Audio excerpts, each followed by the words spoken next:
Bonjour tout le monde et bienvenue sur Money Tree, le podcast qui vous parle d'investissement et de finances personnelles au sens large et sans tabou.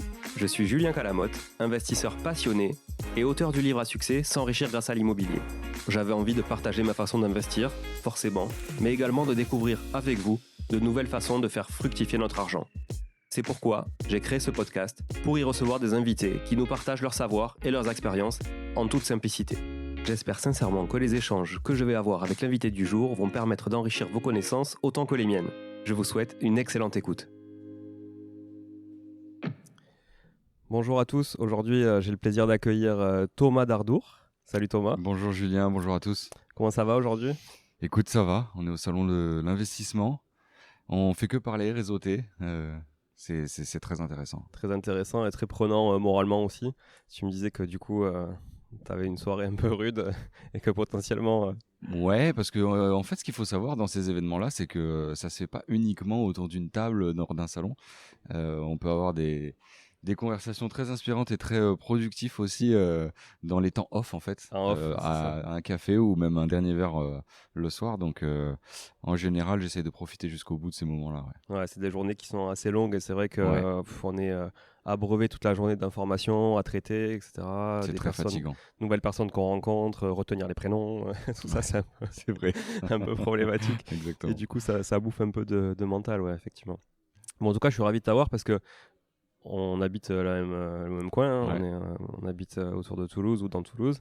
Et c'est vrai qu'il a fallu qu'on soit à Bordeaux pour que on puisse se rencontrer et enregistrer cet épisode. Donc encore une fois, j'ai un Toulousain au micro, mais voilà, c'est pas forcément parce qu'il est Toulousain qu'il est là, c'est parce qu'il a plein de choses à nous raconter sur notamment l'immobilier, les immeubles de rapport, la courte durée et la professionnalisation du sujet de la location courte durée. Donc ce que j'aimerais Thomas, c'est que peut-être tu te présentes pour les gens qui ne te connaissent pas, Okay. Quel est ton parcours, d'où tu viens et qu'est-ce qui t'a amené à tout ça. Ok, bah écoute, moi j'ai eu l'opportunité de partir vivre aux États-Unis quand j'avais, c'était en 2008. Je suis parti vivre pendant 4 ans aux États-Unis. Quand je suis revenu, j'ai un peu mal vécu le salariat à la française, qui est vraiment l'opposé du mindset qu'il y a aux États-Unis. Du coup, j'ai décidé d'arrêter mon CDI pour lancer ma société de tourisme. Et puis, ma femme, elle de son côté, travaillait chez Lidl. Et ça se passait pas très très bien. C'est assez très fatigant comme job tant que mentalement et physiquement, psychologiquement aussi. Du coup, on avait décidé d'essayer de trouver un moyen de finalement remplacer son job jusqu'à ce que elle se fasse opérer en fait du canal carpien. C'est au niveau du poignet, c'est une maladie une maladie. C'est une opération qui est nécessaire en général quand tu es vieux. Elle s'est fait les deux à 30 ans. Ouais. Et donc là, on s'est dit, OK, maintenant, il faut faire quelque chose parce que tu peux pas rester là-dedans. Et au détour d'une conversation où je lui dis, mais qu'est-ce que tu veux faire si demain, tu peux faire ce que tu veux, n'importe quoi, c'est quoi, tu veux faire quoi et tu sais, quand on a des conversations comme ça, un petit peu, elle me dit rien. Je dis, OK, bon, on va faire rien alors. Elle était pas mûre encore. Je pense qu'elle avait plus envie de parler là à ce moment-là. Ouais. Je l'avais un peu saoulé, mais bon, du coup, voilà, je me suis dit bon, ok, comment on fait pour remplacer son salaire. Je me suis penché sur l'immobilier. À cette époque-là, on avait pas d'épargne, pas d'apport à mettre. On avait du coup, moi j'étais auto-entrepreneur depuis un peu plus de 2 ans. Elle avait un CDI de 28 heures chez Lidl, CDI de supermarché comme j'appelle ça. Et voilà, et du coup on n'avait pas de résidence principale, du coup on s'est concentré sur vraiment acheter une petite surface, petit budget, et j'ai vite compris en fait qu'on pouvait optimiser la location en faisant de la courte durée dedans, ce qui était un peu dans mon ADN. Ça veut pas dire que j'ai eu plus de facilité que d'autres, mais ça m'a tout de suite parlé, si tu veux, accueillir du tourisme dans l'appartement. Parce Donc que ça consistait en quoi du coup à l'époque ton boulot, ton business dans le tourisme ? Moi, mon job, j'étais consultant pour des gros tours opérateurs. Je représentais leur enseigne en fait en France, et je m'occupais en fait de tous les séjours groupes qu'ils organisaient en France. Donc je m'occupais de faire des devis, et quand le devis passait, je faisais toutes les réservations, je négociais tous les contrats avec les hôteliers, les guides, les bus, les musées, tout ça. C'est moi qui faisais les itinéraires, et après je m'occupais de toute la logistique du séjour, jour par jour, heure par heure, jusqu'à ce que le groupe reparte aux États-Unis. Okay. Voilà, c'était mon job ça. Donc voilà, le tourisme, ça me parlait. On s'est tout de suite lancé sur de la location courte durée dès le premier appart. Ça a cartonné. On a du coup dupliqué la recette. C'était quoi comme typologie d'appart Et c'était un premier petit studio 20 mètres carrés dans la banlieue toulousaine. Et voilà, je pense qu'en fait, tout de suite, on a compris qu'il fallait faire quelque chose de vraiment optimisé et puis le marketer d'une certaine façon, de façon à pouvoir surpasser la concurrence, quoi, être tout de suite en tête. Et aujourd'hui, la concurrence est devenue beaucoup plus rude par rapport à quand j'ai commencé, ça c'est clair. C'était quelle année ça dont tu nous C'était parles? 2016. Et ça commençait déjà, hein. Il y en avait quelques-uns qui commençaient à être assez pro là-dessus. Et aujourd'hui, il y en a de plus en plus. Ouais, c'est clair, il y en a pas mal. Alors Voilà. le Covid a écrémé un petit peu. Ouais. Le Covid a écrémé un petit peu, mais il y en a. Un petit peu, mais c'est vite revenu. Ouais, On va c'est pas vite se mentir. revenu, Moi c'est aussi, j'étais premier surpris. Je pensais que après le Covid, on allait avoir le champ libre. En fait, il y a beaucoup de gens qui s'y sont remis. Je sais pas si c'est l'effet télétravail. Ils se sont dit, je peux plus bosser, Ouais. je veux rester chez moi. Faut que je trouve une solution. Mais c'est vite revenu. Ouais. Ouais, c'est vrai. Ok, donc à partir de là, vous avez fait la preuve du concept, quoi, finalement, et dupliqué. Exactement, on a dupliqué un deuxième, un troisième. Après, on est parti sur des immeubles de rapport. Et donc là, on a combiné deux stratégies au rendement, l'immeuble de rapport et la location courte durée, pour vraiment faire des rentabilités explosives. Ouais. Donc le concept de ces deux concepts unifiés, finalement, c'est de faire de la courte durée entièrement dans un immeuble de rapport. Pas forcément entièrement. Moi, j'aime bien diversifier. J'aime bien avoir une partie de l'immeuble loué en longue durée. Ça permet d'avoir un revenu stable qui sécurise le crédit et les charges. Et derrière, vraiment booster la rentabilité en mettant quelques-uns en courte durée. D'accord. Ça diversifie. J'ai aussi un autre immeuble où il y a du local commercial dedans. Donc voilà, là, on a vraiment de tout. On a du commercial, de l'habitation, du nu, du meublé, de la courte durée, de la longue durée.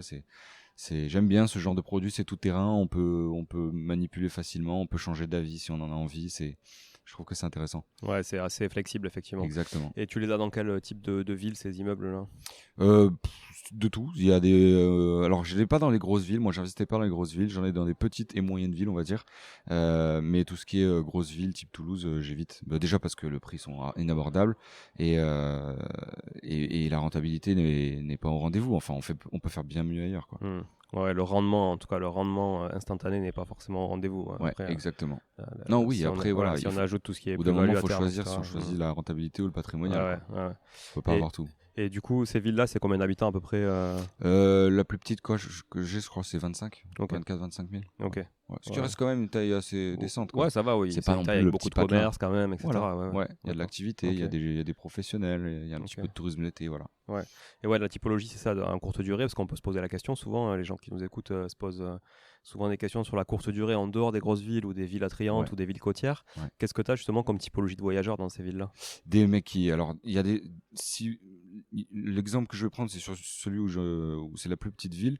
C'est une petite Bastide, donc l'été, il y a un peu de tourisme. Il y a pas mal d'étrangers qui viennent se balader. Après, le reste de l'année, effectivement, en tourisme, c'est absolument mort. C'est vraiment que des pros. Donc, on a des gens qui viennent bosser dans des centres de formation, des travailleurs qui viennent sur du bâtiment. Donc, on a un peu de tout et des gens qui sont, voilà, aussi... on a aussi des gens qui vivent pas très loin et puis parce que parcours de vie, ils ont besoin de se loger pendant quelques nuits. Enfin, il y a un peu de tout, mais beaucoup moins de tourisme. En dehors de juillet-août. Ouais. Et en termes de surface, c'est quoi les typologies d'appart? Là, c'est des petites surfaces aussi, 25 mètres carrés, ouais, maximum. Ouais. Ok, donc 2 personnes maxi. Ouais. Okay. Ouais.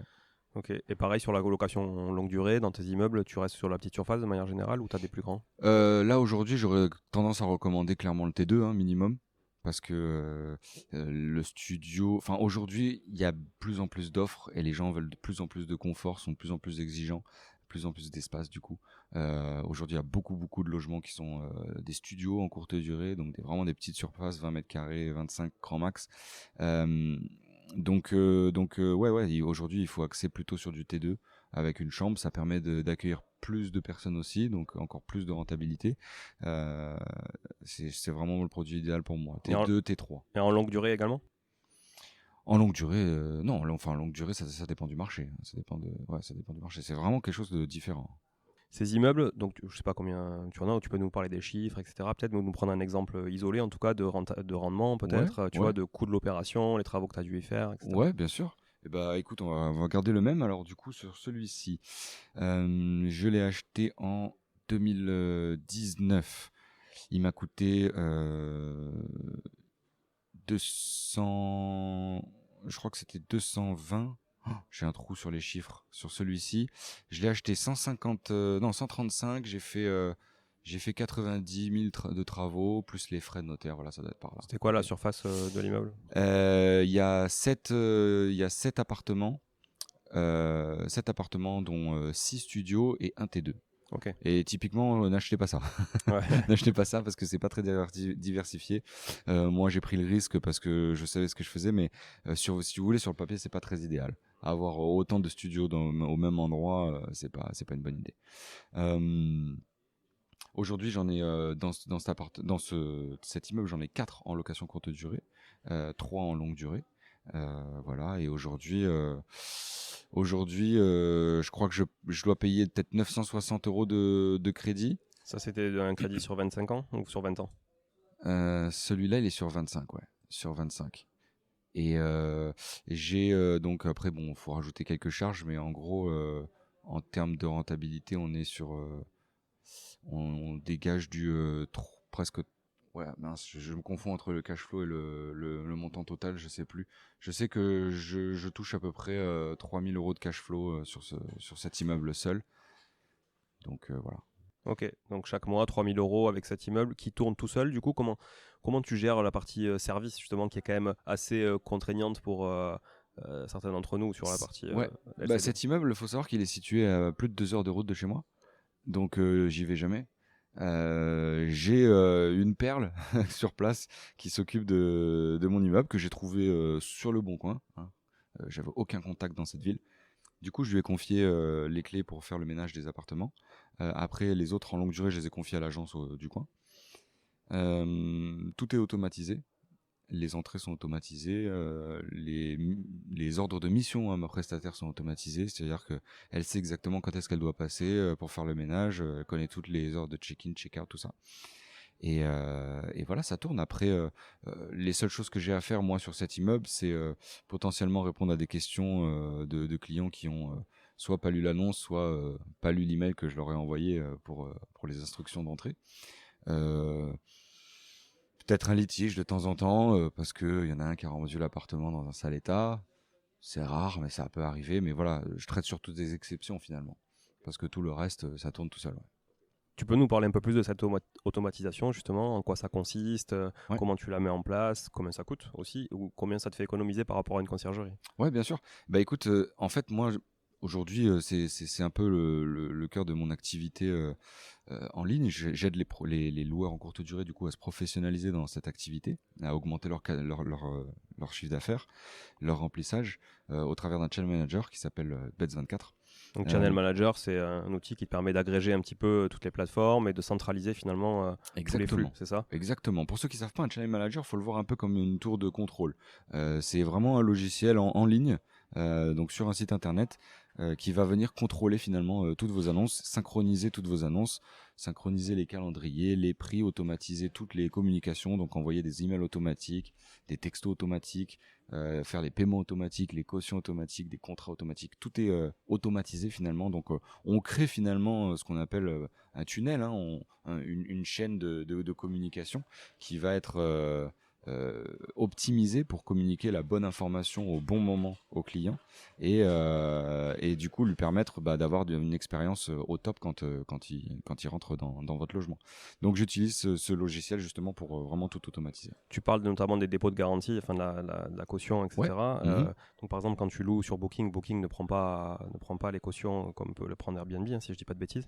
Depuis récemment, ils le font maintenant. Ils le font maintenant? Ouais, Okay. mais sur un montant capé. C'est je crois 300 € de mémoire maximum. Et du coup, est-ce que ton channel manager, donc qui s'appelle Bed24, c'est ça, est-ce qu'il peut lui le prendre à la place de Booking? Ouais, absolument. En fait, on va connecter Stripe, c'est un terminal de paiement qui vient se connecter directement sur Beds24. Et au travers d'actions automatiques, en fait, on va demander à Beds24 de récupérer les informations de carte de crédit du client. de Booking. Alors soit Booking vous communique les cartes de crédit, du coup vous les avez déjà, et on vient prendre une empreinte sur la carte de crédit au travers de Stripe. Soit vous travaillez avec Booking de façon à ce que ce soit eux qui débitent et ils vous reversent l'argent. Dans ce cas-là, on peut envoyer automatiquement un email au client en disant quelques jours avant l'arrivée, merci d'avoir réservé chez nous. Comme indiqué sur l'annonce, il y a une caution pour préparer votre arrivée. Voici un lien sécurisé. Il clique dessus, il rentre sa caution, ça prend une empreinte. Et à partir de là, on peut même du coup déclencher des codes de boîte à clés si vous avez automatisé comme moi, uniquement que si la caution a été déposée. Okay. Donc il y a tout cet écosystème qui vient se calibrer derrière sous forme de conditions finalement. S'il a signé son contrat, s'il a déposé sa caution, alors je peux lui envoyer le code de la boîte à clés. Voilà, il y a plein de formules comme ça qui sont ça serait intéressant d'ailleurs, peut-être qu'on prend un exemple concret de workflow entre quelqu'un qui n'est pas équipé de ces outils-là, comment il va gérer de la relation finalement on va dire de la pré-réservation jusqu'à la remise des clés à la sortie, le check-out, par rapport à quelqu'un qui est équipé comme toi tu le fais. Exactement, écoute, c'est exactement le thème de ma conférence tout à l'heure. Ah ouais, parfait. Tu peux nous le dire pour les gens qui ne sont pas là. Bien sûr, bien sûr. Ça serait cool. Je suis pas sûr de pouvoir venir enregistrer là-bas. Je sais bien.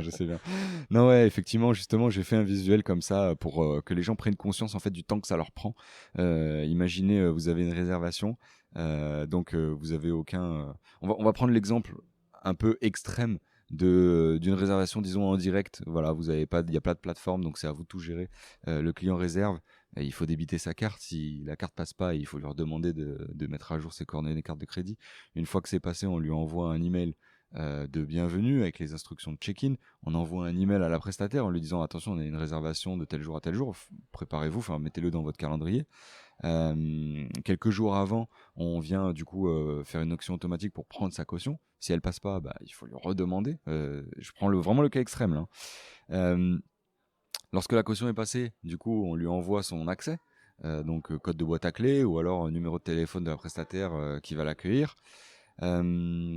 Lors du séjour, on peut aussi lui envoyer différentes informations. Je sais pas si vous faites des upsells par exemple pour augmenter votre chiffre d'affaires, donc lui proposer, je sais pas, des petits déjeuners, des trucs.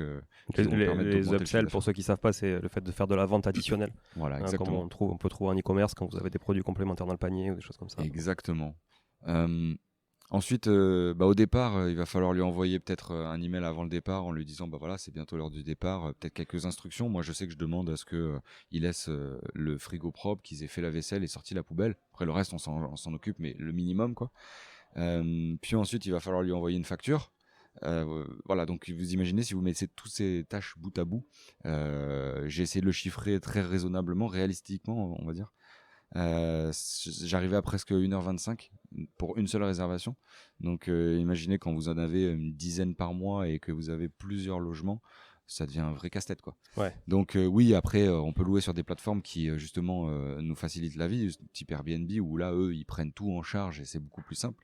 Mais tu le disais, jusqu'à très récemment, Booking ne prenait pas en charge la caution, donc on était obligé de récupérer les cartes de crédit. Du coup, moi je travaillais avec Booking de façon à ce qu'il m'envoie directement les cartes de crédit. C'est moi qui débite le client pour la réservation, de façon à ce que j'ai les coordonnées de carte de crédit pour prendre l'empreinte ensuite et pas redemander au client. Parce que c'est vrai que si vous êtes dans cette configuration-là et que vous laissez Booking du coup débiter le client, mais donc vous n'avez pas les coordonnées de carte de crédit, vous voulez prendre une caution, lors d'une réservation de dernière minute, si vous les acceptez, parce que vous avez automatisé le check-in, eh bien imaginez le client, de son point de vue, l'expérience elle est pas top. Il réserve sur Booking, il rentre ses coordonnées de carte de crédit, il reçoit de suite un email de Booking, un email de vous, et un troisième email qui demande du coup une caution, donc il doit cliquer sur le lien et re-rentrer sa carte de crédit pour après recevoir un autre email qui lui donne les codes de votre clé. L'expérience client là déjà elle est entamée avant même d'être arrivé. Puis ça peut générer de l'annulation parce que le client est peut-être un peu frustré dans les cas extrêmes, ça peut générer de l'annulation. Dans le meilleur des cas, le client est conciliant, il fait. Et la plupart des cas, le mec il se dit franchement c'est abusé, j'ai réservé, il me demande de faire tout ça, faut signer un contrat, faut mettre une caution, machin, je reçois 50 emails, c'est pas optimisé. Ouais, carrément. Au début, je fonctionnais comme ça, mais petit à petit, on a trouvé des moyens de faire en sorte que justement alléger sa charge de travail finalement pour que ce soit tout coule de source, quoi, que ce soit facile. Donc avec cet outil-là, finalement, on va dire que c'est presque rien à faire. une fois, en fait, il y a quand même un gros travail de paramétrage au départ, j'imagine, de scénarisation en fait. Exactement. Il faut faire le travail une fois au début, le peaufiner petit à petit pour vraiment que ce soit adapté à la situation de chacun. Et après, je ne dirais pas qu'on fait rien, parce que quand on décide d'automatiser comme ça, on reste maître de notre business. Hein. C'est un vrai business, on n'est vraiment plus dans l'immobilier, on est dans la vente de nuitées. Et c'est un business, donc il faut comprendre que le 100% automatique n'existe pas, de mon point de vue. Il y aura toujours quelqu'un qui va vous appeler pour vous dire j'ai pas compris, j'ai pas reçu, voilà, des choses comme ça. Donc faut le garder en tête. Ça permet à des gens comme moi qui ont jamais investi dans la même ville d'avoir tout un parc de location courte durée qui tourne sans que moi j'ai besoin d'être là physiquement et en permanence sur mon téléphone, quoi. Et à chaque fois, dans chaque ville où tu as investi, tu as toujours une personne de confiance que tu as réussi à trouver facilement? Ah non, je dirais pas jusqu'à dire que c'est facile. Je pense que trouver la bonne personne, c'est peut-être le plus dur finalement dans la location courte durée. C'est ça, parce que le nerf de la guerre de la courte durée, c'est quand même le linge et le ménage. Ouais. Le reste, Ça se travaille. Ça s'automatise, comme tu dis, mais automatiser la prestation physique de ménage et de linge, c'est plus compliqué. C'est comme tout, c'est l'humain le plus difficile à gérer. Ouais. Donc il faut trouver la bonne personne. Si c'est pas la bonne personne, faut pas hésiter, faut changer jusqu'à ce qu'on trouve la bonne. Et cette personne-là, je tiens à dire qu'il faut la valoriser. Il y a beaucoup de gens qui les payent au lance-pierre, qui s'étonnent que ce soit pas bien fait ou qu'elles se barrent au bout de mois. Moi, mes prestataires, je les chouchoute à fond, je les paye bien, je leur fais des cadeaux en fin d'année, elles sont contentes de travailler pour moi et je suis content de travailler avec elles. Ce sont mes yeux et mes oreilles dans mes appartements, sans elles je ne peux pas travailler, donc je valorise énormément leur travail et je les protège de tous les moyens que je peux quand effectivement il y a des locataires indélicats qui nous rendent des appartes dans des états pas convenables, on va dire. Et dans ce cas-là, moi personnellement, le dédommagement, il leur revient directement, quoi. J'essaie pas de me faire de la thune sur le dos de Aircover, la garantie Airbnb, alors que c'est elle qui fait le ménage, quoi. Oui, donc il faut le garder. Je pense qu'il y a pas mal de gens qui pensent que ça y est, c'est déjà bien payé, alors ceci, cela. Mais non, en fait, ces gens-là, il faut vraiment les bichonner. Ouais, je partage complètement. C'est quoi, du coup, ton modèle de rémunération avec elle, en règle générale? Est-ce que c'est au mètre carré ou est-ce que c'est calé quand même juste Alors, plutôt au forfait? moi, je préfère travailler au forfait. Ça dépend des surfaces, bien évidemment. Donc, les plus petites surfaces, j'ai un forfait à 25 € pour 1 heure de travail. Ça comprend le linge. Ce sont des auto-entrepreneurs, donc elles ont un petit peu de charge dessus. Après, plus les surfaces sont grandes, plus je les rémunère. Et je pense qu'une bonne base, ce serait de partir sur du 15 € de l'heure, plus entre 10-12 € pour chaque set de linge blanchi. C'est-à-dire que si vous avez 2 lits, c'est par lit, on est d'accord. Et un set va comprendre la laise, la housse de lit, le drap housse de couette là, 4 têtes d'oreiller, 4 serviettes, un torchon, un tapis de bain. Et voilà, donc voilà à peu près le schéma. Ouais, et puis derrière 10-12 € la partie linge, 15 € de l'heure grosso modo à peu près pour la partie ménage, quoi. Voilà, ouais. Donc finalement, plus tu as une grande surface et moins le ménage te coûte cher au mètre carré avec le linge compris. Enfin, moins la prestation te coûte cher. Oui, effectivement, mais plus tu as une grande surface aussi, plus il y a de temps aussi à. Ouais, mais tu as moins de linge et le linge pèse aussi quand même de manière forfaitaire. Exactement. Après, voilà, il faut. Je pense que c'est à peu près le juste milieu. Il y en a qui me prennent plus cher. Mais c'est ok parce qu'ils font du très bon travail et je suis prêt à payer plus cher pour les garder et pas me prendre la tête à chercher quelqu'un d'autre, tu vois. Ok. Et tu fais du une nuit? Je fais du une nuit, absolument. Alors après, ça s'optimise. Si tu veux, il y a des stratégies de revenu management. Ce qu'on appelle le revenu management, c'est les revenus managers, c'est un vrai métier. C'est des gens qui justement travaillent sur l'optimisation tarifaire, le remplissage, le chiffre d'affaires. Il y en a dans les grands hôtels, notamment dans Bien sûr, dans tous les grands hôtels, il y a des gens qui travaillent uniquement là-dessus. Là, ils passent la journée à optimiser les tarifs en fonction du marché, en fonction de la saison, en fonction du remplissage de l'hôtel, en fonction du remplissage de la concurrence, de ce qui reste de disponible sur le secteur. En fonction des jours de semaine, week-end. Là, on peut faire, rentrer sur des tarifications avec des minimums de nuit, puis le relâcher à un certain moment, puis les remettre si vraiment il y a un événement pour optimiser et toujours aller chercher un peu plus de chiffre d'affaires. Et c'est quoi la bonne stratégie justement pour avoir un taux de remplissage le plus efficace possible, optimisé? C'est d'avoir un revenu manager, Ouais, clairement. Non, mais la bonne stratégie, si tu veux, il n'y a pas une bonne stratégie, comme je dis, ça dépend du marché, ça dépend du secteur. Moi, je peux pas te dire cette stratégie, elle marche dans cette ville et elle va pas marcher dans l'autre, si tu veux. Et aussi, ça dépend de la période. Il y a des périodes qui sont plus fortes que d'autres dans chaque ville. Donc, il n'y a pas de bonne stratégie, ça dépend vraiment du secteur. Je peux pas donner une stratégie qui va marcher partout. Il n'y a pas de formule magique. Mais est-ce que le concept de manière macro, c'est de se dire plus j'arrive, moins j'ai de temps entre le moment de la réservation et la nuit qui est libre, et plus je réduis le prix? Est-ce que c'est ça le Non, concept? moi je suis pas partisan de toujours réduire le prix parce que par expérience, plus tu loues cher, plus tu as des problèmes. Parce que tu touches une clientèle qui Non, moins tu loues va cher. être très Moins, chronophage. moins Pardon. tu loues cher, tu veux dire. Oui, Ouais. excuse-moi. Ouais, Moins moins tu tu loues loues cher, cher et plus tu as des problèmes. je rectifie, excuse-moi, merci Julien. Moins tu loues cher, plus tu as des clientèles à problème qui va être très chronophage, qui va te pomper ton énergie parce qu'ils seront jamais contents, très exigeants alors qu'ils ont payé quelques cacahuètes. Et à l'inverse, effectivement, plus tu loues cher, moins tu as de problèmes et plus tu as des gens contents. Maintenant, effectivement, tu as tendance à baisser un peu le prix en dernière minute. Ce qu'il faut comprendre dans la généralité, si tu veux, pour répondre à ta question, c'est que plus tu arrives sur le jour J vide, plus tu essayes de retirer des restrictions.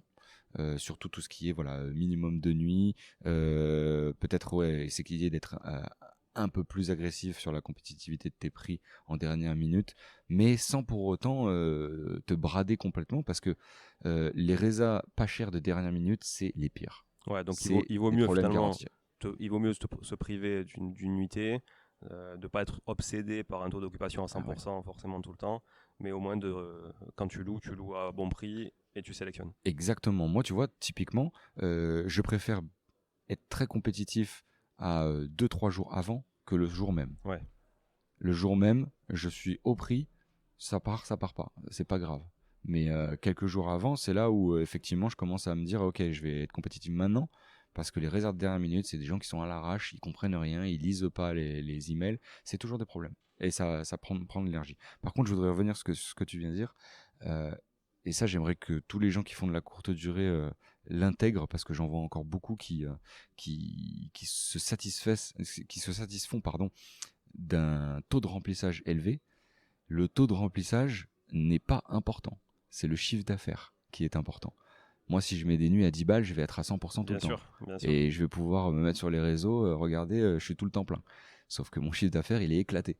Il faut avoir une vision chiffre d'affaires. On s'en fout du taux de remplissage. C'est combien tu as fait ce mois-ci. Est-ce que tu as réussi à performer mieux que le mois dernier? Et est-ce que tu as réussi à performer mieux que le même mois l'année dernière et l'année d'avant? Là, ça devient intéressant. Ouais. De toute façon, c'est un cumul de paramètres en fait à prendre en compte. Hein. Ouais, Effectivement, exactement. c'est pas que le prix à la nuit ou que le taux de remplissage. Exactement. C'est une bonne combinaison des deux, effectivement. Et je dis pas qu'il faut pas le regarder, ce taux de remplissage. C'est un indicateur. Mais c'est pas quelque chose de très pertinent à mes yeux.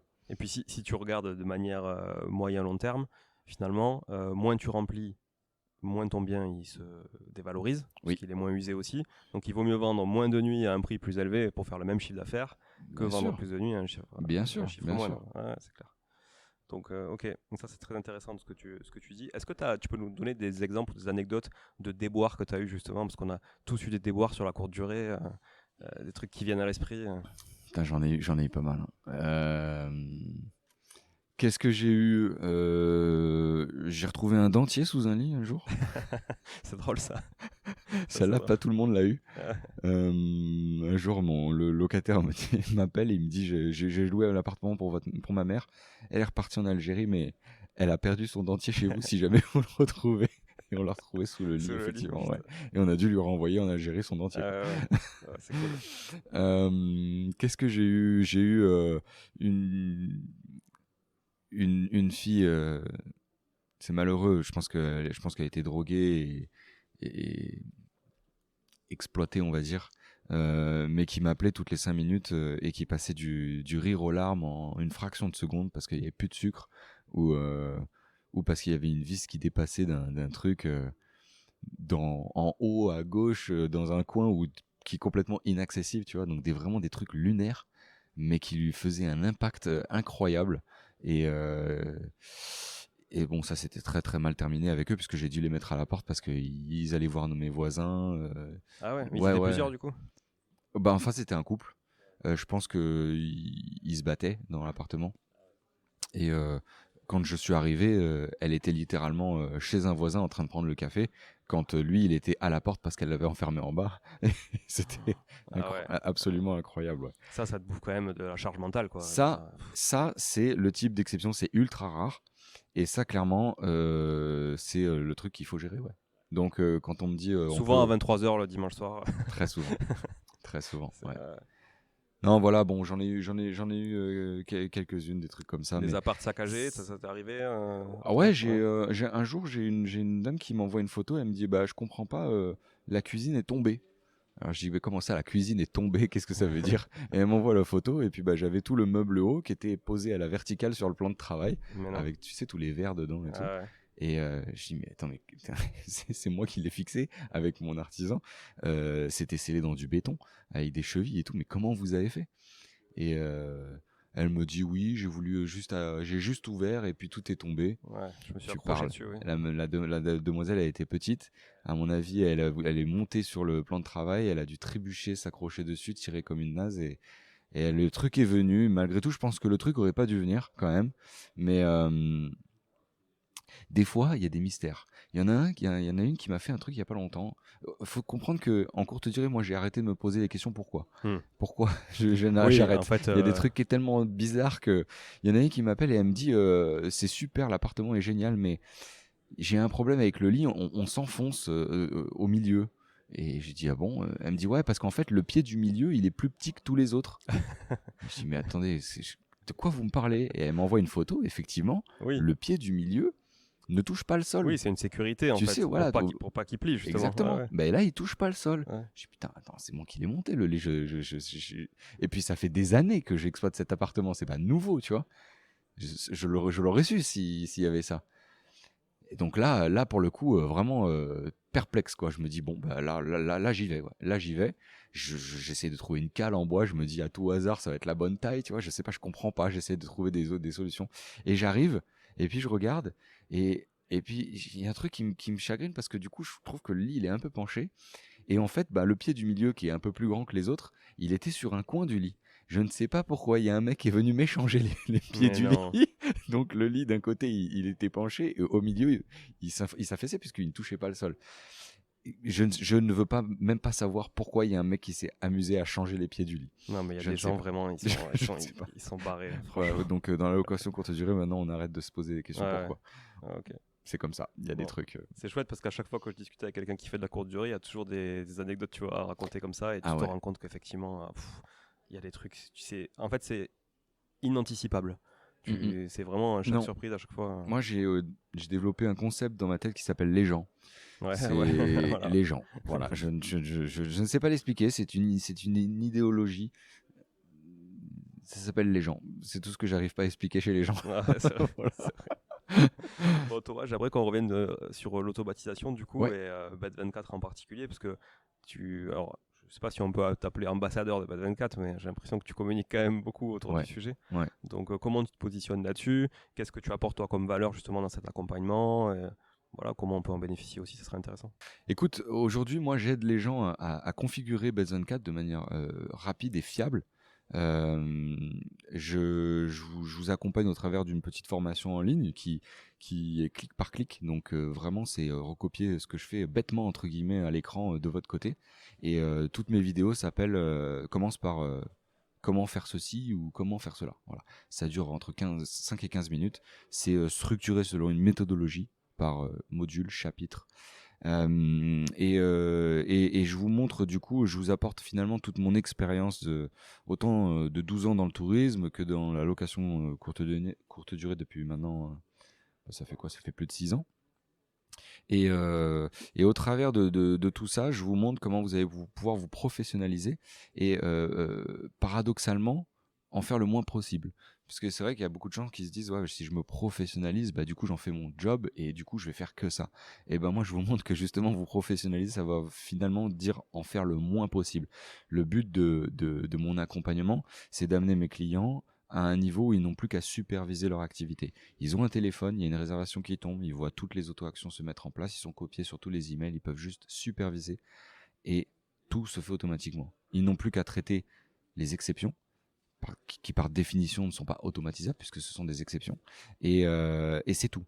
Pour se concentrer finalement sur ce qui est vraiment important, si c'est un particulier, c'est pouvoir passer du temps avec sa famille, ses amis, faire des hobbies, ou peut-être réinvestir aussi, rechercher un nouvel appart à mettre en location courte durée. Et si ce sont des professionnels, parce que j'ai beaucoup de conciergeries qui se forment chez moi, c'est se concentrer sur comment faire rentrer des nouveaux biens dans la conciergerie, comment optimiser son chiffre d'affaires, même si j'ai déjà tout un module là-dessus où je vous montre tous les outils que Bet24 va vous mettre à disposition pour optimiser votre chiffre d'affaires.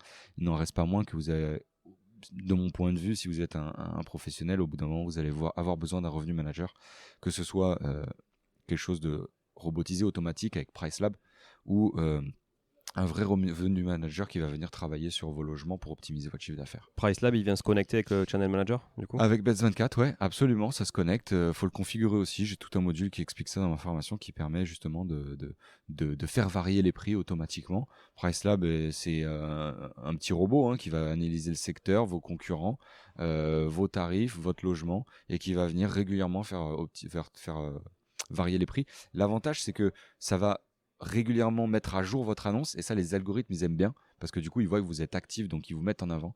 L'inconvénient, c'est que ça reste un robot, et que si vous le paramétrez mal, il peut vous vendre des nuits vraiment pas chères, parce que lui, son but du jeu, c'est de vous vendre. Et ça reste un humain fera toujours mieux que lui dans tous les cas. Parce que c'est quoi justement la tarification sur ces outils-là type PriceLab ou Bet24 ?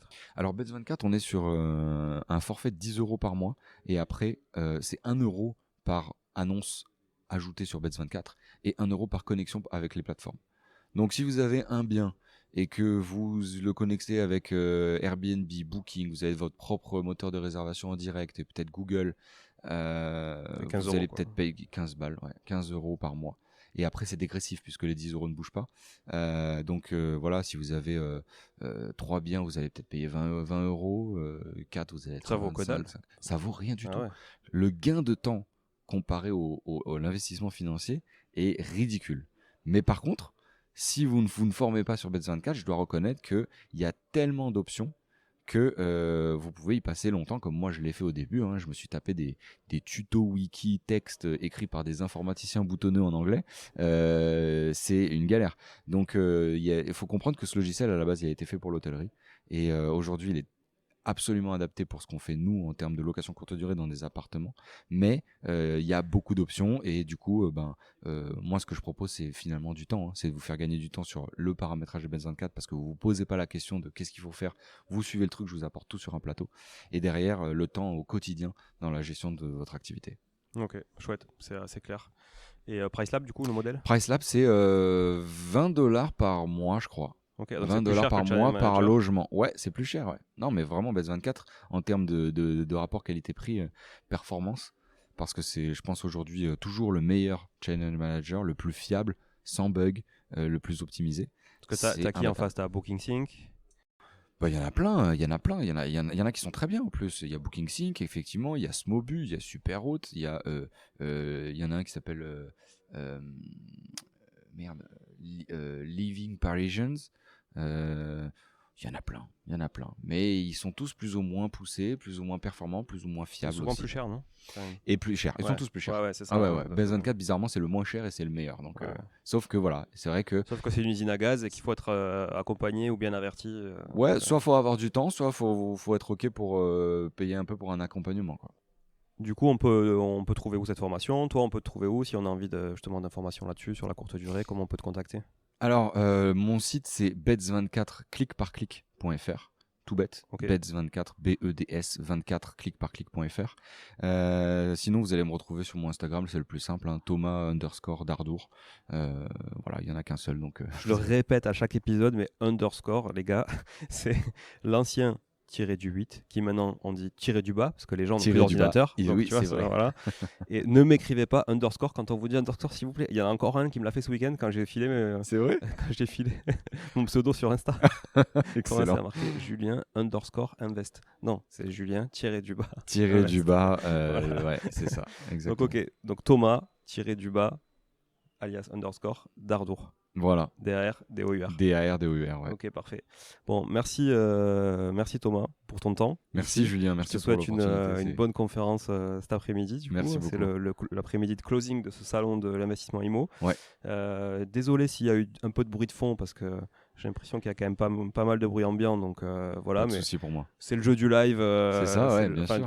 Oui, on est en live nous en tout cas. Donc voilà. Et quand l'épisode sera publié, vous aurez peut-être un peu de bruit ambiant. Mais c'est comme ça. On n'a pas trop le choix. On fait ça un peu à la route. Mais on est pas mal. Hein. On est bien, moi je trouve que c'est pas mal. Un super setup, on est plutôt bien ici. Voilà, tranquille. Au sein même du stade Matmut Atlantique, du coup. Dans un cadre super. Pour les footeux qui nous écoutent, l'antre des Girondins qui sont en Division 2. Voilà. Exactement. Merci beaucoup Thomas. Merci Julien. À très vite sur Toulouse ou dans un autre événement ou au SEI peut-être aussi yes. auquel je suis pas inscrit mais j'attends que tu m'invites. Mais qui aura lieu le 15 octobre. Ouais, l'épisode sera publié je pense après mais du coup il aura eu lieu le 15 octobre. Le 15 voilà, aura eu lieu le 15 octobre à Toulouse. Donc, chouette. Bon, merci encore Thomas, à bientôt. Merci, à bientôt. Salut, ciao. Au revoir. Bon, si vous êtes là, c'est que vous avez écouté jusqu'au bout et a priori, l'épisode vous a plu. Si c'est bien le cas, n'hésitez pas à le partager autour de vous, notez ce podcast sur Apple Podcast et Spotify en laissant un commentaire 5 étoiles.